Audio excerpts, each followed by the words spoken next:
Coin On. Hey there, YouTube coin community. This is Dustin with CoinOp. Tonight, I wanted to talk to you about die trails. Now, before we get into that, I wanted to give a quick shout out to the YouTube channel Coins for Amateurs. Now, if you have never heard of them, I do suggest you go check out their channel. They have some really good content. They are not a large channel, not yet at least. They have just a little over 700 subs. And what they do is kind of unique. They coin search together as a family. It's a group of them. It's 3 people that are coin searching. And it's really interesting. They're family-oriented material, their content. And they have the same idea in mind as me to just give away useful information to fellow people in the hobby. So go give them some support. Check them out. I'll post a link down to their channel down into the comments. Now, like I said, I wanted to discuss die trails. I have not done a video on die trails before, and the reason is because if you get into the cause of die trails, it's kind of been up in the air. People have not really been sure as to what the cause of a die trail is. Now, I'm going to show you examples of die trails. I'm also going to show you an article that was just put out the 1st of this month. Now, one of the admins of the CoinOp group, Jody Gomez, was actually a consultant on this one for this article. He knows quite a bit about die trails, so he was one of the consultants on this article. Now, with die trails in the past, if you ever look up, and I'll show you an image from Wiki, if you look up what causes die trails on coins or wavy steps on coins, it's not really known. It's believed to be something that occurs during the single squeeze hubbing. This is prior to this article. It was believed to be something in the single squeeze hubbing process, where with the reduction of the hub that it shifts and creates this little drag that you're seeing. This article, however, that just came out, really truly examines what's going on with die trails. And I have seen quite a few die trails. I've found some of these coin hunting myself while out coin searching. And there are some really unique looking die trails, some really cool looking ones.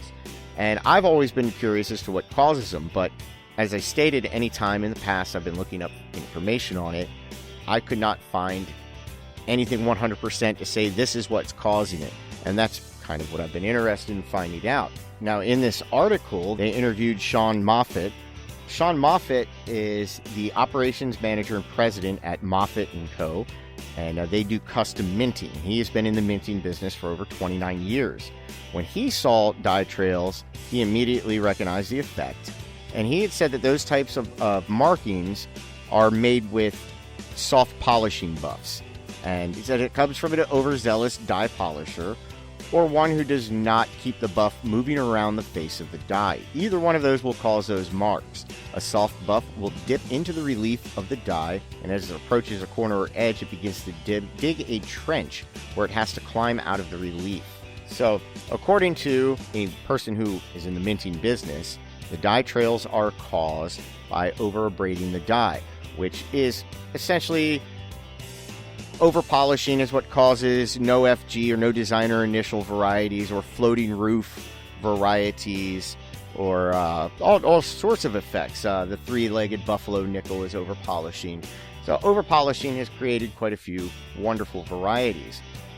Now, with die trails, if you are interested in finding out a lot of the different varieties and all sorts of stuff like that, and a lot more information, way more in-depth information than what I'm giving you, I'm just giving you the bare basics, showing you this article, kind of trying to explain a little bit with die trails. But if you would like a much more in-depth explanation of it, I would suggest going to traildies.com. I will post a link to them.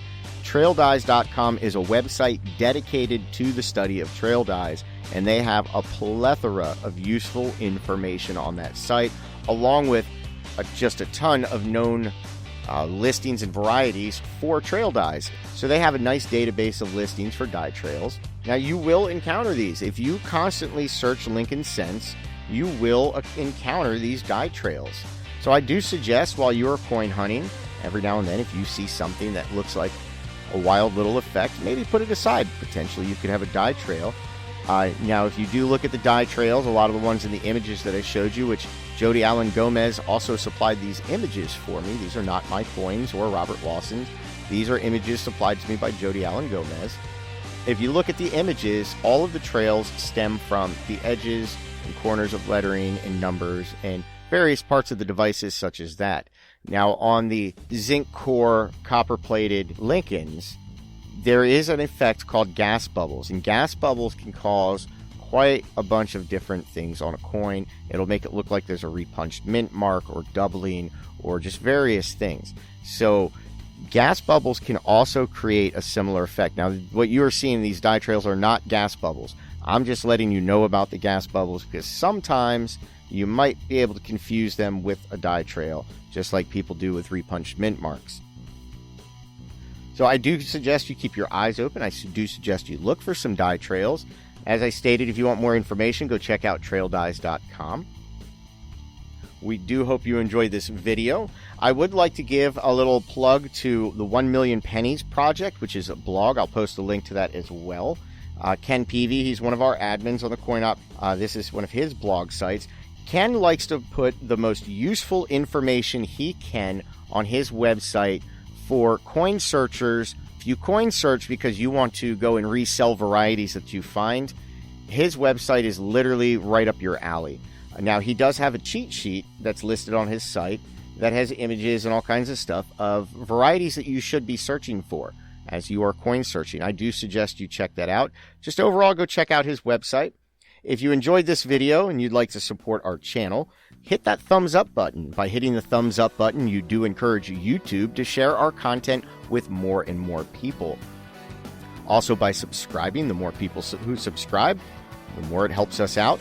And also by commenting. The more that you comment, the more that you interact with our videos and share our videos, again, the more and more it encourages YouTube to share our content. So comment, hit that thumbs up button, share our videos, and of course, subscribe.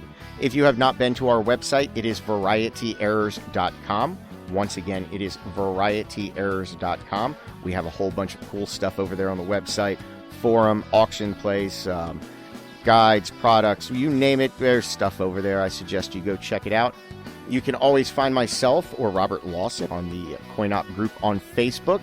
You can also find us in the CoinOp sales group on Facebook. So join up the CoinOp group on Facebook, join in the fun, or go over and join up the CoinOp sales group and buy and sell and trade coins.